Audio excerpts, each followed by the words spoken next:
diyor. Ama hükümet yine kurulamadı. Dün yoğun, uzun saatler boyunca görüşmeler yapıldı. Ulusal Birlik Partisi 5 saat mecliste grup toplantısı yaptı. Sonra merkeze geçti. Oradan da artık gece kaçtı bilmiyorum bitirdiklerinde, uzun saatler orada da.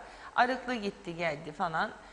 Teknokrat dediler, yarısı teknokrat yarısı milletvekili olsun, olmadı bir şekilde. Saner'in ise son 48 saati kaldı. Nasıl değerlendiriyoruz bunu? Yani bu hükümet niye kurulamıyor bir türlü yahu? Yani malumu ilan etmeye cesaret gösteremiyorlar da ondan kurulamıyor aslında. Neden? Çünkü Ulusal Birlik Partisi dün grup toplantısındaydı. 5 saat. 5 saat boyunca birbirlerini saymışlar. Nasıl saydılar? Sağdan saymışlar 19 bulmuşlar. Soldan saymışlar 19 bulmuşlar.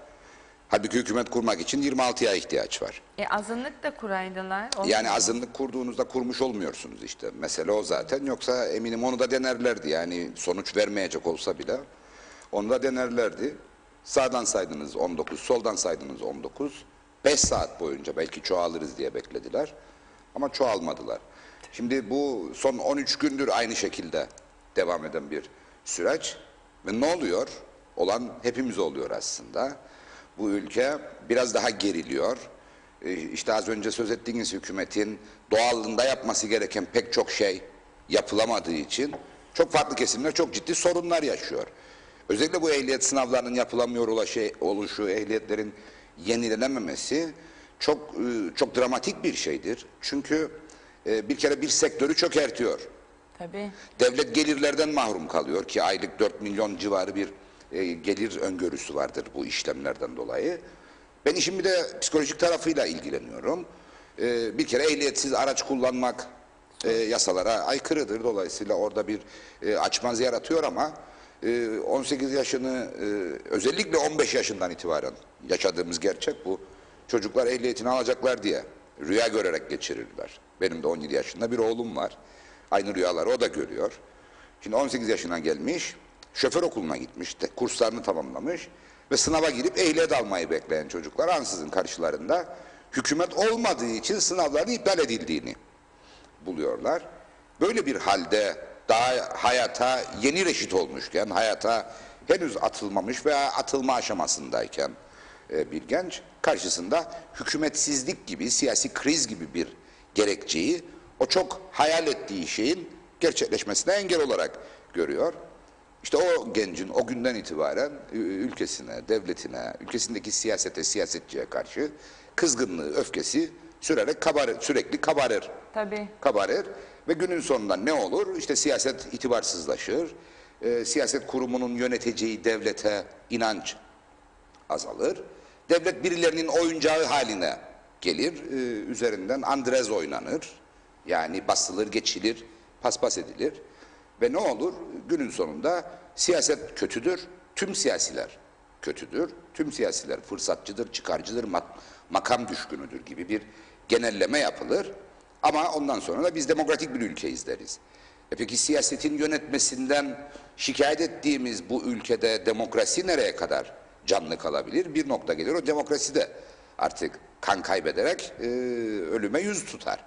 Şimdi böylesi bir kaosu göremiyorsa eğer Ulusal Birlik Partisi ve Sayın Başbakan namzeti Ersan Saner gerçekten gözleri kapalı yaşıyorlar demektir. Çünkü yurttaşın çözüm bekleyen yığınla sorunu vardır. Bunlara el uzatması gereken bir hükümet ciddiyetine ihtiyaç vardır. Olamıyorsa öyle veya böyle bir seçime gidecek bir güzergah hazırlamak gerekir önümüze. Ama illaki seçim tek çaredir diye de konuşmuyorum. Çünkü Ulusal Birlik Partisi yoksa hükümet kurulamaz diye bir durum da yok parlamentoda. Farklı alternatifler elbette denenmelidir, yaratılabilir. Ama hem Sayın Ersan Saner ve Ulusal Birlik Partisi maalesef hem de Sayın Cumhurbaşkanı kendilerini ve yaşadıkları evreni UBP'den ibaret sayıyorlar. Ulusal Birlik Partisi'nden ibaret sayıyorlar. Örneğin Sayın Tatar 15 gün önce başbakandı hala. Ve bu ülkenin sorunlarını en iyi bilendi. Gerçi bilirmiş gibi davranmadı başbakanken ama eminim biliyordur. Ama şu anda Cumhurbaşkanıdır artık. Ve Cumhurbaşkanı olarak hem halkının güvenliği, refahı açısından hem ülkedeki siyasetin selameti açısından ciddi sorumlulukları vardır. Örneğin verdiği bu görevin sonuç vermeyeceğini gördüğü halde hiçbir şekilde ağzını açmaması, gözünü bu tarafa çevirmemesi bence kabul edilebilir değildir. Ben bunu da not olarak düşmek isterim. Çünkü işte tamam, yasal süresi 15 gündür. Dolayısıyla karışmazsınız. Evet. Peki yani denedikleri sonuç vermeyecek şeyler olduğuna göre hala, yani işte Ulusal Birlik Partisi Sayın Arıklı'yla görüşüyor. Eyvallah, görüşsün. Sayın Ataoğlu'yla da görüşüyor. Elbette Sayın Ataoğlu'yla da görüşsün. Sayın Ataoğlu'yla olan görüşmelerini biraz diğerinden ayırırım. Yani Sayın Arıklı açısından işte partisinin 2 vekili vardır. 2 vekille bu görüşmelere dahil olduklarını anlıyoruz. Ama Sayın Ataoğlu açısından Demokrat Parti adına bu görüşmeleri yürüttüğünü söylemek mümkün değildir. Çünkü Demokrat Parti'nin 1 değil 3 milletvekili vardır. İkisi Ve istemiyor zaten. elbette HDP'yi. Ulusal Birlik Partisi'nin kurucu olacağı bir hükümete en azından 2 tanesinin ne içinde yer almak bağlamında ne destek vermek bağlamında onayının olmadığını görüyoruz. Dolayısıyla yani boşuna çabalarla sadece zaman israfı yaratılıyor ve dediğim gibi hepimiz maalesef rezil oluyoruz. Hep birlikte rezil oluyoruz. Bu yaşananların içinde bizim sorumluluğumuz nedir derseniz Cumhuriyetçi Türk Partisi olarak asla sorumlu olduğumuzu kabul etmiyoruz. Allah Bu sorumluluğu paylaşmaya hazırız ama bu yaşanan garabetin içerisinde bize düşen bir pay yoktur. Ulusal Birlik Partisi'nin örneğin hükümetteyken yaptığı icraatların ortağı biz değildik. Peki Yani görevi CTP'ye verse hükümet kurulabileceğini düşünüyor musun? düşünüyorum, elbette Allah Allah. düşünüyorum. Dün ben HP milletvekiline sordum. Ay sözünüzü kestim ama heyecanlandım bir de söyleyeyim. Şimdi HP milletvekili Gülşen Sanver Manavoğlu stüdyo konuğumdu. Dedim ki CTP ile yani şimdi HP olarak Ulusal Birlik Partisi'ne çok yüklendiler. Normal yeni bozdukları bir hükümet vardı sonuçta, koalisyon. CTP'ye nasıl bakarsınız diye sorduğumda ona da sıcak bakmadıklarını söyledi. Yani sıcak bakmıyorlar, ılık bakarlar, soğuk bakarlar ama üstlenecekleri sorumluluğun gereğini yerine getirirler. Şimdi bu izah eğer dediğiniz gibi ise gerçekten anlamama imkan yok. Yani İzleyin yani. Ulusal Birlik Partisi ile hükümet olmak için bizi yanlarına koruyucu olarak çağırırken iyiydi. Bu sorumluluğu ikimiz birlikte üstleneceksek kötü mü oluyor? Bunu anlamama çok imkan yok doğrusu. Dolayısıyla orada kalsın o. Ben bizim sorumluluğu üstlendiğimiz halde bu ülkeyi hükümetsiz bırakmayacak bir formülün ortaya çıkarılabileceğine inanıyorum.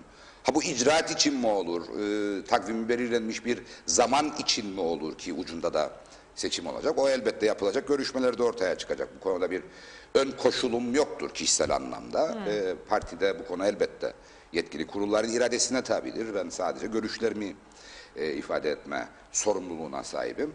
Ama Ulusal Birlik Partisi'nin bu ülke yönetilirken yarattığı garabet, seçim sürecinde ortaya koydukları halkı, kurumları önemsemeyen tavırların neresinde Cumhuriyetçi Türk Partisi'nin sorumluluğu vardı? İstihdam kararlarını birlikte mi verdik? Seçim takvimi içerisinde seçim yasaklarına aykırı hareketlerde birlikte mi rol aldık sahneledikleri oyunlarda? Veya seçim sonrasında öyle veya böyle kazandıkları Cumhurbaşkanlığı seçiminin sonuçlarını tanıdık, tanımamazlık etmedik. Sayın Tatar, Sayın Cumhurbaşkanı'dır artık, Sayın 5. Cumhurbaşkanı'dır. Peki seçimden sonra yaşattıkları rezilliklerin neresinde biz vardık? Konuk bile olmadık kurultaylarına. Bir kurultayı dahi yapamamış bir partiden bahsediyoruz, kadrolardan bahsediyoruz. Bir kurultay yaparsınız, 6500 inançlı insanı peşinizden sürükletir, oy kullandırırsınız. 5 adaylı bir yarışın sonucunda ikinci tura 2 aday kalır. Beklentiniz ne olur doğallığında? Yani aradaki farkı da gözeterek örneğin ikinci gelen adayın birinci adayın başkanlığını ilan etmesi ve yarıştan çekilmesini beklersiniz. Hayır, bunlar da tam tersi oluyor. 2 aday birden çekiliyor ve kurultay ortada kalıyor. Kurultay sahipsiz kalıyor, sonuçsuz kalıyor. Genel sekreter başbakan vekili olduğu için Cumhurbaşkanı'ndan görevi kurma, hükümeti kurma görevi alıyor. Genel sekreterin tek aday olarak yarışacağı olağanüstü kurultayı planlıyorlar. Ansızın tek aday olmayacağı ortaya çıktığı için onu da iptal ediyorlar. Şimdi böyle bir muhatap varken karşımızda ve ülkeyi yönetiyormuş gibi davranıyorsa, ülkeyi ısrarla yönetmek istediğini söylüyorsa, bunların yaptığı sorumsuzluk, bunların yaptığı garabet, yarattıkları rezil durum görmezden gelinerek bizi sorumluluğa çağırmak, bizi elimizi taşın altına koymamakla suçlamak nasıl bir sorumsuzluktur? Ben biraz da buna değinmek isterim aslında. Yani yaratılan durumun sorumlularını siz görmezden geleceksiniz. Nasıl olsa oldu canım diyeceksiniz. Hadi bu enkazı kaldıralım derken de el vermeyenleri sorumsuzlukla, sorumluluktan kaçmakla suçlayacaksınız. Böyle bir sorumsuzluk olmaz. Yani bu çağrı yapanların ben biraz sorumluluğa davet edilmesi gerektiğini düşünüyorum. Çünkü önce sorunu ve o sorunu yaratan süreçleri irdelememiz gerekir. Niye? Hem kimin ne kadar payı vardır bu yaşananlarda ortaya çıksın, hem de bundan sonrasına dair en azından bu yaşananların yaşanmamasını sağlayacak bir tehdit oluşsun en azından. Hiç bunları yapmayacağız ve bugünden sonrasına ilişkin diyeceksiniz ki bugün hükümet yoktur, hükümet kurulmalıdır. CTP de gelmelidir, HP de gelmelidir, UVP de gelmelidir. Gelenlerin hepsi gelsin, bir hükümet kurulsun da yolumuza bakalım. Yolumuz çıkmaza gidiyor çünkü rehber kötü. Rehber çok kötü. O yüzden bu rehberle bir yere gidilemeyeceğini herkes görmeli ve bu rehberin bizi çıkmaza soktuğu için biz hiçbir yere gidemediğimizi de anlamalı aslında. Benim görüşüm budur. Nasıl bir model çıkar eğer CTP'ye verirse? Nasıl bir şey var aklınızda? Yani her halükarda biz kurarız diyorsunuz. Bir formül Yani buluruz diyorsunuz. izahım nettir aslında. 26'ya ihtiyaç vardır. Evet. Dolayısıyla bu 26'nın bileşeni kim olacaksa, Dörtlü kimlerle, olur mu? yani sayı çok önemli değildir.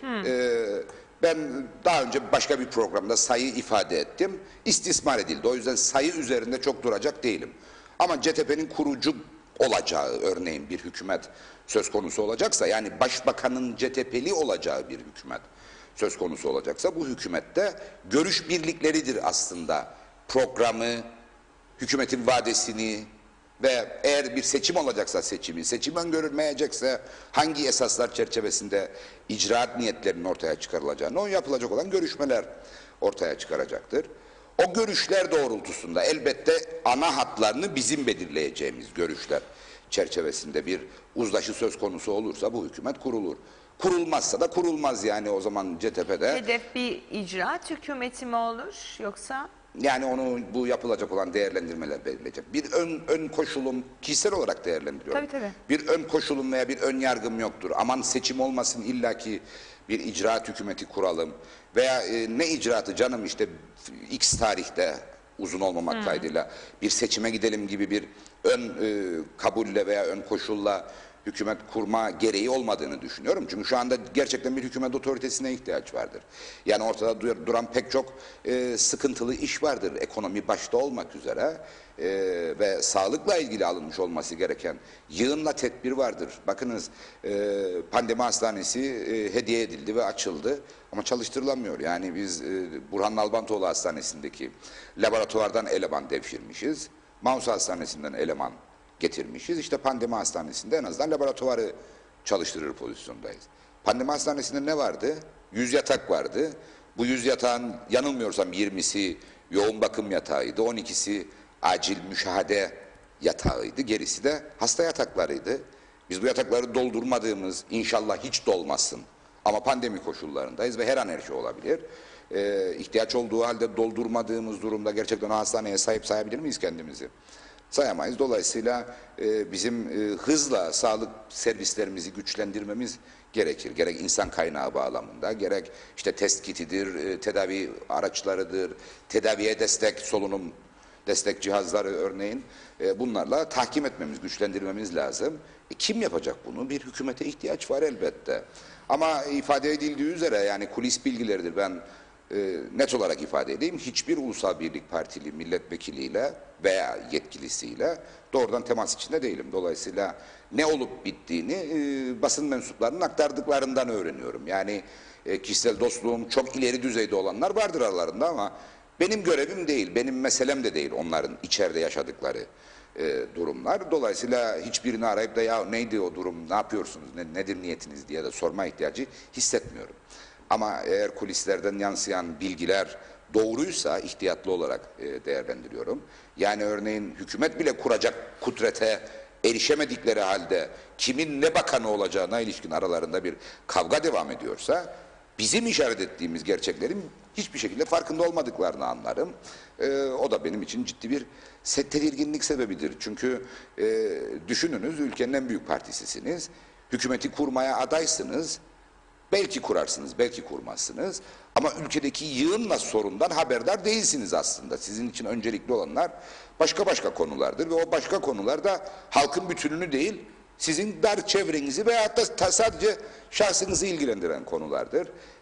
Böyle bir yaklaşım gerçekten kabul edilir değildir. Çünkü Peki ne olacak sonuç? yani bugün eğer Ersan Bey görevi Sayın Cumhurbaşkanı'na iade ederse 2 gün kazanmış oluruz. Yarın iade ederse 1 gün kazanmış oluruz. İlla ki cumartesiyi bekleyeceğim diyorsa onun yüzünden sayesinde bilirsiniz olumluluk ifadesidir. Onun için Ersan Bey ve Ulusal Birlik Partisi yüzünden Kıbrıs Türk halkı 15 gün kaybetmiş olur. Ardından Sayın Cumhurbaşkanı elbette kişisel değerlendirme yapma hakkına sahiptir. Çünkü anayasa ona bu yetkiyi verir de ve der ki ya bir grup başkanına veya hükümeti kurabileceğine inandığı bir milletvekiline hükümeti kurma görevi verir. Yani mesela Erkut bile verebilir. Verebilir tabii. Örneğin. Ama yani Sayın Tatar'ın bu noktada gerçekçi olması lazım. Yani Ersan Bey kuramamış hadi bir de Faiz Bey'i deneyelim gibi bir durum yaratmaz tabii ki. Yani aklımızla düşünüyorum böyle bir şey yapmayacağını öngörüyorum. Elbette sıra ikinci ihtimal olan ana muhalefet liderine geçer veyahut parlamentodaki ikinci büyük grubun başkanına geçer ki o da Sayın Erhürman'dır. Dolayısıyla bunu bir an önce ilerletmesi gerekir. Olmuyorsa da olmayacağını net olarak ortaya çıkarmalı. Yani biz örneğin patinaj yaparak 15 günü harcamazdık böyle bir görevi almış olsaydık. Yani partilerle bir tur dönersiniz. Aldığınız yanıtlara göre hızla kendi içinizde bir değerlendirme yaparsınız. Maksimum 2 gündür bunun süresi. Ersan Bey 1 günde bütün partileri gezdi. Ondan sonra 12 gündür de patinaj yapıyor şu anda. Biz bunu yapmazdık. Yani tüm partiler bir günde yoklanır. Çünkü fikirlerimiz vardır ve o fikirlerimizle gideriz partilere. Onların da fikirleri olduğunu varsayarız ve aldığımız geri dönüşleri değerlendiririz. Ve ondan sonra makul olanın yanına tekrardan gidilir veya makul olan davet edilir. Usul budur yani. Ve müştereklerinizin ne kadar fazla olabileceğine bakarsınız. Asgari müşterekler denir ama yani müştereklerin maksimum seviyede yakalanmasıdır hükümet arayışında hedef. İkna olduğumuz noktada hükümeti kurarsınız veya kuramamazsanız 5-6 gün içerisinde iade edersiniz. Yani illaki anayasadaki 15 günlük süreyi israf etmeye gerek yoktur doğrusu. Şimdi dün Sayın Erhan Arıklı da ağırladığım konuklardan biriydi. Hakikaten çok sanki böyle görev Ersan Bey'e değil de Erhan Bey'e verilmiş gibi bir davranış içerisindeydi. Yani evet, inanılmaz derecede gayretli olduğunu gördüm. Hakkını yemeyeyim yani buradan söyleyeyim. Ona da olur, buna da olur, şuna da varız. Yani böyle hiç böyle retçi bir tavır yok. Hani günün sonunda zaten erken bir seçime gidileceği malum gibi görünüyor şu anda eğer değişiklik olmazsa. İşte bir adım daha ileriye giderek şeyi de sordum. Yani hepsi olur bir de Özgür Gün var. Yani son günlerde çok fazla dile getiriliyor, konuşuluyor. Kendisi de Twitter'dan bazı şeyler yapıyor. Canlı yayınlara telefonla bağlanıyor. Gündem Özel'e bağlanmıştı yine. TV 2020'de açıkça ifade etti bana ihtiyaç duyulursa gelirim diye. Sayın Erhan Arıklı sıklıkla galiba UBP'lilerden de daha fazla Erhan Bey'le mi konuşuyor bilmiyorum. Yani öyle anladım. 3 gün önce konuştum dedi. Erhan Bey sözcüsü gibi davranıyor Hüseyin Özgür Gün. Yani en sık ondan bilgi alıyoruz. Onun adına söyledi evet, yani burada. Gelecek dedi. Dedim peki mahkemesi var falan filan. Güldü ona da herhalde. Bende bir bilgi eksikliği var bilmiyorum. Bir şey olmaz dedi. Bir de yani Sayın Özgür Gün'ün 1 yıldır meclise gelmiyor bu. Yani tabii bir de istifa iradesi vardır. Kabul edilmemiş mecliste. Kabul edilip edilmemesi meclis iradesine tabidir ama kendi iradesi de istifa yönündedir. Dolayısıyla vazgeçti şimdi herhalde. adli meseleleri nedir bilmem ben. Evet. O benim meselem değildir. Dolayısıyla onunla ilgili bir yorum yapacak değilim ama Sayın Özgür Gün'ün 1 yıldır gelmiyor oluşu, ardından bir istifa iradesi ortaya koyması bugün gelmesini çok anlamsızlaştırır. Çünkü istifa kendisi hani açısından. Böyle kahraman gibi yani gelecek hükümeti kuracaklar ve işte UBP'yi de bulunduğu ortamdan çekip çıkaracak gibi bir figür yaratıldı. Yani doğrusu bunca saçmalığın içinde bunun da gerçekleşmesi beni hiç şaşırtmaz açıkçası. Yani yaşadıklarımızın hepsi normalmiş gibi bir tek Özgür Gün meselesi anormal görünmez baktığım Ona yerden. nasıl bakarsınız? Gelecekse gelsin, hoş geldi, sefa geldi. Sorumluluğu kendine aittir. Ancak yani bunun Erhan Bey tarafından dile getiriliyor oluşunu gerçekten ben de yadırgıyorum. Dahası Erhan Bey'in hükümet kurma çalışmalarında yön veren pozisyonda görülmesini de oldukça yadırgıyorum. Çünkü seçim sonrası, yanılmıyorsam birinci tur sonrasıydı. Yani Sayın Tatar'a destek kararını almazdan önce ortaya koyduğu bir yaklaşımdı. İşte biz yokken iyi ki iyileştiler, bir hastalık süreci geçirmişlerdi. Covid-19 bulaşığı söz konusu olmuştu ve uzunca süren bir karantina dönemleri maalesef oldu kampanyanın en adaya muhtaç yerinde ve birinci tur sonrasında biz yokken bostanı sürmüşler, hasatı kaldırmışlar gibi bir ifadesi vardı. Yani burada anlatmaya çalıştığı tabii yani biz yokken YDP tabanından ciddi anlamda oy devşirilmiş şeklindeydi. Biz yani sadece seçimle sınırlı olmadığını bu görüntünün gördük. Hatta ben belki sizin programdaydı ifade ettim. Yani Yeniden Doğuş Partili olduğunu düşündüğümüz, Yeniden Doğuş Partisi'nin en azından parti meclisi üyeliğine adaylığını açıklayanların Ulusal Birlik Partisi kurultayında arz-ı endam ettiğini de gördüm canlı yayınlarda ve dedim ki yani bu nasıl bir iç içe geçme halidir? Nitekim anlayamazsınız onu. Kurultay sonrasında Erhan Bey örneğin Ulusal Birlik Partisi kurultayını demokrasi şöleni diye nitelemişti. Aynen Cumhurbaşkanlığı seçimini şölene benzettiği gibi doğrusu bir şölen vardı orada ama şölen demokrasiyle alakalı değildi. Yani bir çadır tiyatrosuydu. Bir orta oyunuydu aslında.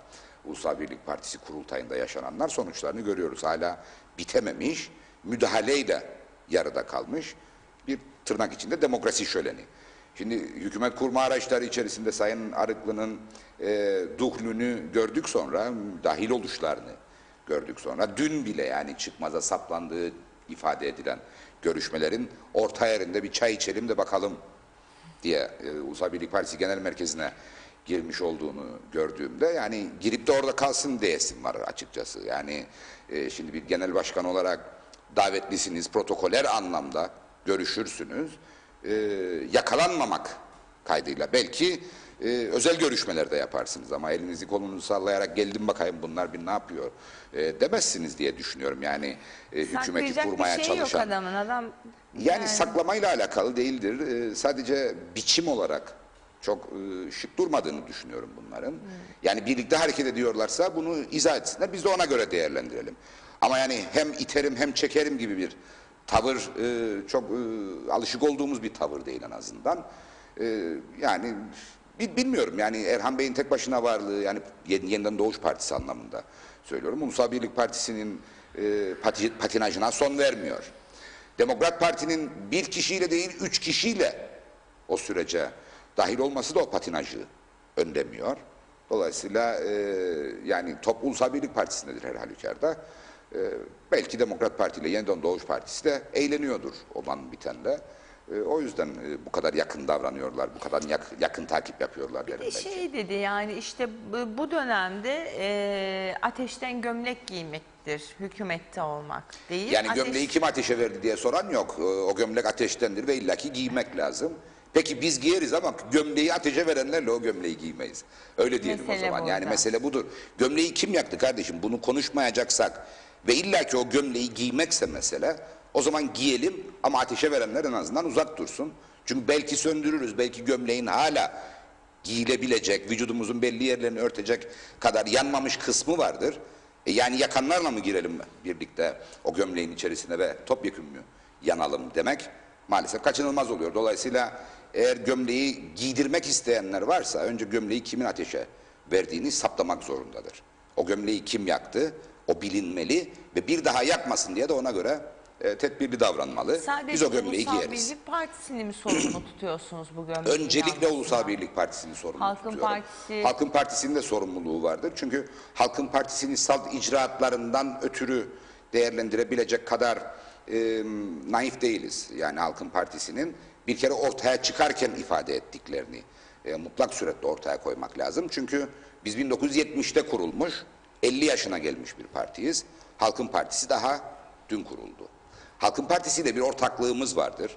O ortaklığımız sırasında yaşadıklarımız ve ortaklık sona ererken bize yaşattıkları vardır. Bunları unutarak Halkın Partisi'ni değerlendiremeyiz. Ve bizimle ortaklıklarını sonlandırırken söyledikleriyle Ulusal Birlik Partisi ile birlikte imza attıkları işlere bakarız ve deriz ki vay biz çok yanılmışız. Çok yanılmışız. Çünkü bizimle ortaklıklarını sonlandırırken mesele ettikleri şey Sayın Serdar Denktaş'ın kamu kaynaklarından kendi yakınlarını yararlandırmış olmasıydı. Bugün yaşadıklarımız ortada dururken yani onu tek başına bir mesele haline getirmiş olmayı ben çok makul bulmuyorum. Yani bugün işte örneğin İskele Belediyesi ekseninde yaşananlar resmi evrak üstünden konuşulan şeyler bir açıklamayla geçiştiriliyor. Örneğin Bakanlar Kurulu kararıyla 95'te İskele Belediyesi'ne bırakılmış bir parselin örneğin İskele Belediye Başkanı bize ait olmadığını, kendilerine ait olmadığını söylüyor. Anlamak mümkün değil. Yani bir yerde bir hata var. Ya belediye başkanı kendilerine ait olduğunu, kendilerine tahsis edildiğini bilmiyor, ona göre konuşuyor.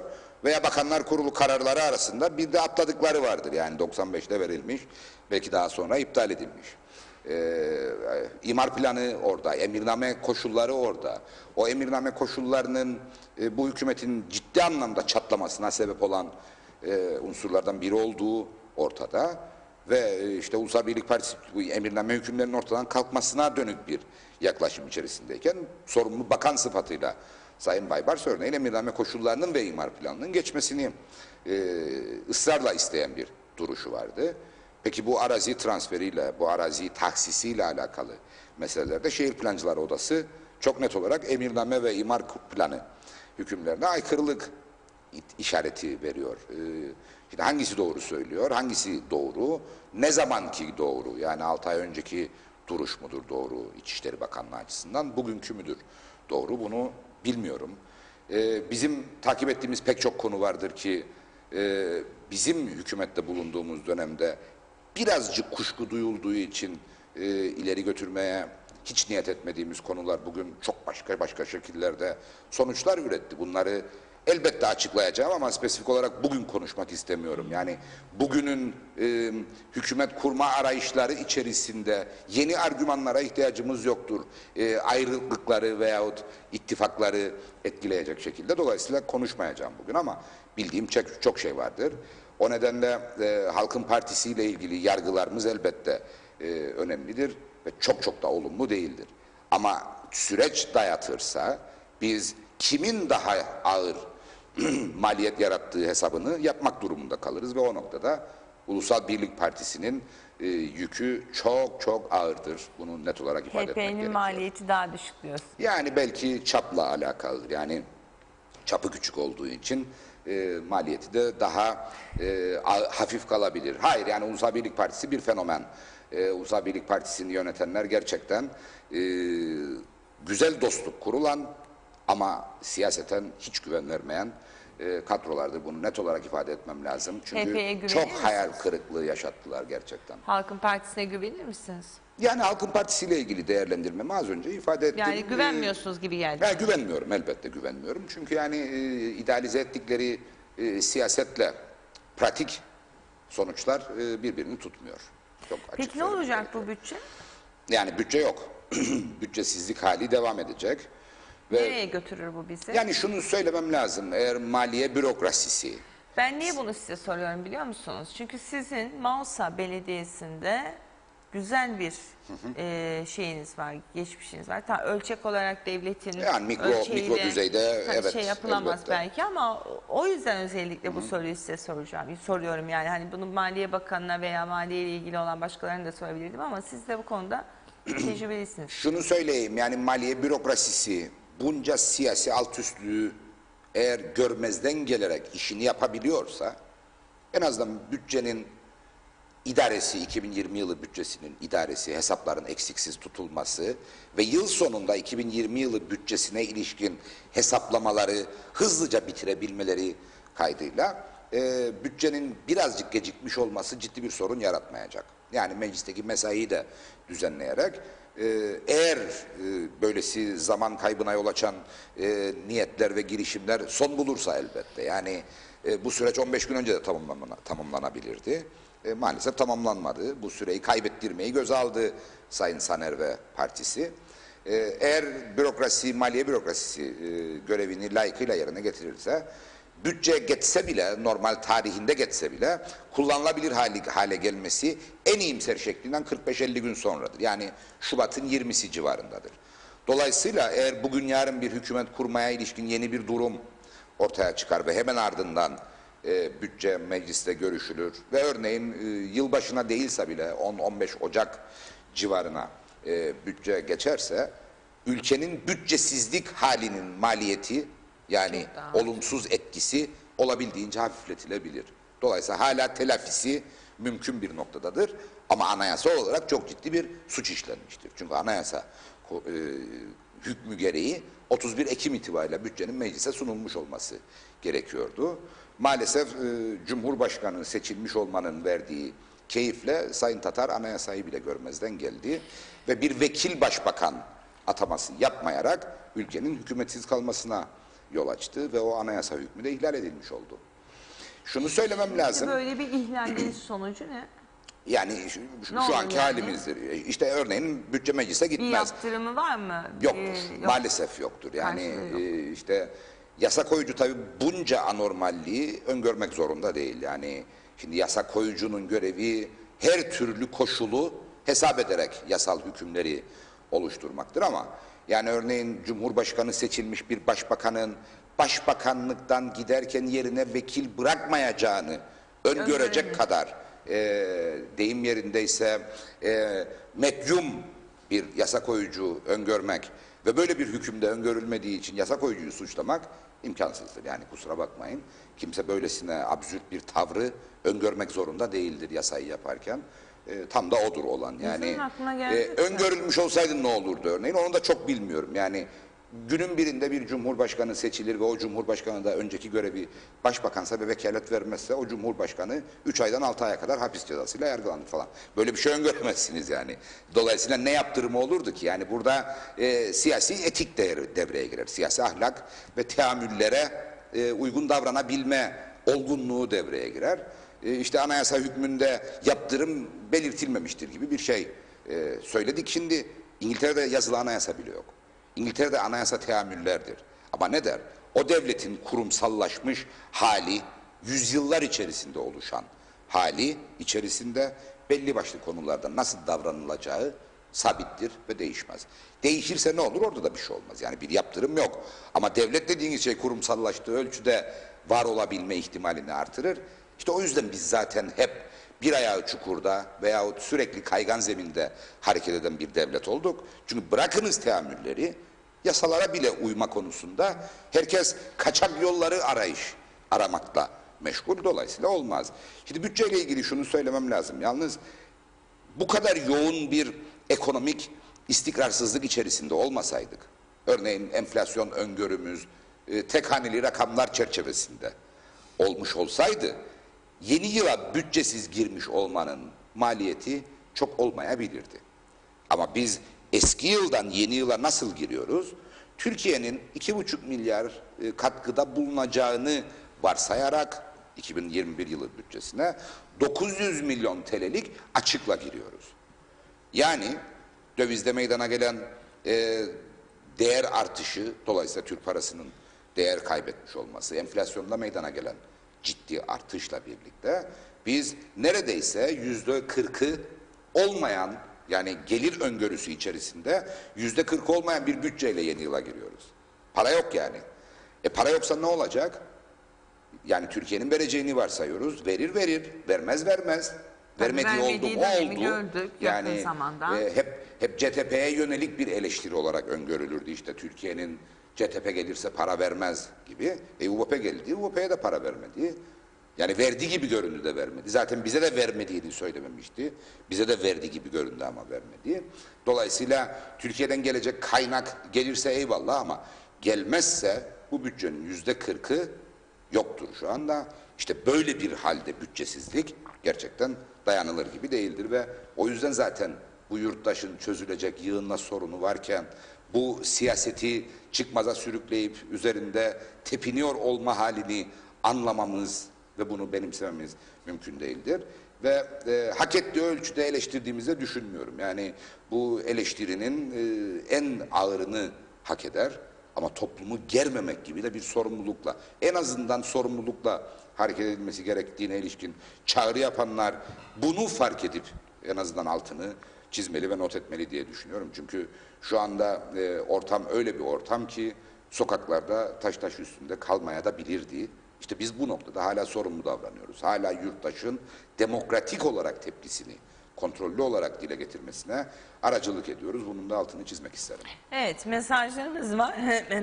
Pardon. Onları da aktaralım. Program başında gelmişti zaten bazıları. Musa Su İçmez, Şirin Hanım iyi yayınlar, Değirmenlik'ten selamlar. Günü geldiğinde halkımız gereğini yapacaktır. Al birini vur ötekine, bunlardan bir cacık olmaz. İşte al birini vur öbürüne dediğiniz noktada, Hepsine yani siz de siyasette giriyorsunuz. hepsi aynıdır dediğiniz noktada bu halk da hiçbir şey yapamaz. Yani bunlardan bir cacık olmaz ama bu halk da cacığı çok başaramaz. Neden? Çünkü her olayın sorumluları bellidir. Ve her olay kendi özelinde değerlendirilmelidir. Az önce bilerek ifade ettim. Bu kadar yaşadığımız alt üstünün içinde CTP'nin payı nerededir Allah aşkına? Demokrasi katledilirken biz suç ortağı mıydık? Devletin imkanları tepe tepe kullanılırken biz orada mıydık? Biz neydik yani? Biz de o devleti yöneten kadroların içerisinde miydik? Seçimlerimizde müdahale yaşanırken biz ne yapıyorduk? Bize de müdahale edin de biz de mi koşturalım diyorduk. Böyle bir şey yok. Biz somut tespitler yapıyorduk ve diyorduk ki halkın bölünmesi, kutuplara ayrıştırılması, devlet imkanlarının istismar edilmesi bu ülkeye kalıcı zarar verir nokta. Bunu diyorduk. Ne kadar duyulduysak o kadar destek bulduk. Hiç azımsadığımız bir destek değildir bu. Kimse görmezden de gelmemeli. Kimse aldığı desteği de sadece kendi görüşlerinden dolayı aldı diye bir hayale kapılmalı. Acaba vatandaş CTP'nin şu andaki muhalif duruşunu yeterli bulmuyor mu? Ya Yani da denetim görevini daha mı fazla yapması gerektiğini düşünüyor? Ya da biraz daha fazla hırçın olması gerektiğini mi düşünüyor? Şunu söylüyorum, yani hırçınlık eğer sonuç üretecekse halk yararına hırçın da olursunuz. Ama üretmeyecekse, bu kamplaşmayı daha da derinleştirecekse o zaman birilerinin de aklıyla hareket etmesi gerekir. Biz aklımızla hareket eden tarafta Denetim oluyoruz. görevini yeterince yaptığınızı düşünüyor musunuz? Biz edinebildiğimiz bilgiler doğrultusunda yeterli denetim faaliyetini ortaya koyuyoruz. Net olarak ifade edeyim. Denetleme makam neresidir? Meclistir. Ama denetlenmeyi içine sindirmiş muhataplarınızın olması lazım. Yani mecliste yığınla yazılı soru soruyoruz. Bunu bir meclis oturumunda gündeme getireceğim. Cevap verenler o kadar gayri ciddidir ki, zaten ne kadar gayri ciddi olduklarını yaptıkları her işte görüyoruz. Cevap verenler o kadar gayri ciddidir ki, size cevap verirken cevap niteliği taşıyan belgeleri yazdıkları yazının ekine göndermeden, ekine koymadan meclise gönderirler ve süresiz içinde cevap vermiş olurlar. Siz cevap alırsınız, 30 gün içinde cevap zorunluluğu vardır ama aldığınız cevap değildir. Sorduğunuz hiçbir şeyi öğrenemezsiniz. Örneğin ben Tarım Bakanlığı'na daha meclis kapanmadan bir soru sormuştum. Geçtiğimiz hafta cevabı geldi. Cevabın içinde cevap yok. Demiştim ki Bafra Turizm Bölgesi'nde orman alanı olarak ayrılan bölgeleri siz bazı otellere solar enerji yatırımı amaçlı kiraladınız. Hangi yetkiye, hangi yasaya dayalı olarak bu işlemi yaptınız? Kimlere, hangi koşullarda kiralama yaptınız? Bize sorduğumuz soruya ilişkin işte orman dairesinden aldığımız yazı ilişiktedir, bilgilerinize arz ederiz diye cevap gelir. Ama cevabı içeren o orman dairesinin yazısı, yani parseller kime kiralanmış, hangi koşullarda kiralanmış, neden kiralanmış orman arazisi olduğu halde bu konuların hiçbirine cevap verilmemiş olur. Alın size denetim. Denetleriz ama demokrasiyi içine sindirmiş ve denetlenmeyi kendi avantajına sayacak bir olgunlukla hareket eden muhataplarımız olması lazım. Dolayısıyla işimiz çok kolay değil aslında. Evet. Mehmet Kurtulmuş iyi söyleşiler demiş. Özgür İzmir, konuşuyorsunuz bütün vekiller ama hep boş konuşuluyor diyor. Halkı azıcık düşünselerdi şimdi film çevirmek yerine hükümet boşluğuna fırsat verilmezdi. Eski dörtlü geri gelecek. Her gün zamlar, artık halk olarak başımız döner. Bu filmi Kuzey Kıbrıs önceden görmüştür diyor. Özgür İzmir. Yani Özgür Bey veya hanım böyle düşünüyorsa bence uyuyordur. Uyuyordur çünkü yani hükümete göre zam söz konusu değil. Zam ekonomideki genel duruma göre olur. Ve dövizdeki artışın tek başına sorumlusu hükümettir diyen oldu mu mesela? Ama daha önceki hükümetler demişti, daha önceki muhalefet demişti. Örneğin biz hükümetteyken 4,5'tan 9'a çıkmıştı sterlin. Sebebi bizdik. Ulusal Birlik Partisi öyle diyordu. Evet. Peki şimdi 7'den 11'e çıktı. Biz dedik mi Ulusal Birlik Partisi'dir sorumlusu bunun? Neydi mi? Dolayısıyla değil. Çünkü Ulusal Birlik Partisi'nin veya Ulusal Birlik Partisi Halkın Partisi hükümetinin döviz kurlarına ilişkin en küçük bir etkisi yoktur ve olamaz. Ama yani bir Ama bakanlar kurulu olsa, bir hükümet o kurların olsa... yurttaşa etkisini hafifletecek tedbirler almak hükümetin görevidir. Kur orada kalacak gene ama o tedbirleri alacak. Tabii. Biz aldık mıydı? Biz aldıktı. Örneğin Fiyat İstikrar Fonu'nda akaryakıt üzerinden alınan vergileri sıfıra çeken yasal değişiklik yapmıştık. Sıfıra. Şu anda nasıldır? Şu anda Fiyat İstikrar Fonu'nda uçuş vardır resmen. Sayın Bakan geçen gün açıklama yaptı, çok tuhaf. Dövizde ve petrol fiyatlarında meydana gelen artışa rağmen biz akaryakıt fiyatlarını zamlandırmadık dedi. Öyle mi? Dövizde bir artış oldu, doğru. Ama dörtlü hükümet döneminde dolar fiyatı 75'ti Brent petrolün, şu anda 42. Dolar bazında. Döviz kurlarında o zaman sterlin 9 küsurdu, şu anda 11 küsurdu. Dolayısıyla biz yurttaşa zam yapılmamasını sağlamak üzere çok ciddi bir Fiyat İstikrar Fonu feragatı yapmıştık. Sayın Bakan hiçbir şey yapmadı çünkü döviz aynı noktalardadır aşağıya yukarı ama petrol fiyatı yarıya inmiştir. 75'ten 45'e 42'ye gerilemiştir. Dolayısıyla biz de hesap yapmayı biliriz. O yüzden bu konuşmaları dinlerken hep aklımızda dinleriz. Böyle kulaklarımızda değil sadece. Beynimizin içine alırız ve de ölçer değerlendiririz. Bu da matematiği iyi değildi demişti bana. Allah'tan iyi değil. Biraz daha iyi olaydı ne yapacak? Yani bu istatistikler aslında hesap kitap değildir. Yani evet. 45 dolar. Her isteyen yani internetteki döviz sitelerine bağlanıp da döviz kurlarını görenler sayfayı biraz daha aşağıya kaydırırlarsa Brent petrolü de görürler. Baksınlar örneğin Ekim 2018'de neydi Brent petrolün varil fiyatı ve şu anda ne kadardır? Bu kıyası yaparlarsa siyaseti anlamakta daha kolay olur. Belki anladığımız zaman da Özgür Bey'in veya Özgür Hanım'ın Özgür Bey'in ifade ettiği gibi değerlendirmekten vazgeçeriz. Çünkü birileri boş konuşmuyor aslında. Ama zamandan ve zeminden bağımsız olarak değerlendirirseniz inanın kimseyi dolu konuşur diye göremezsiniz.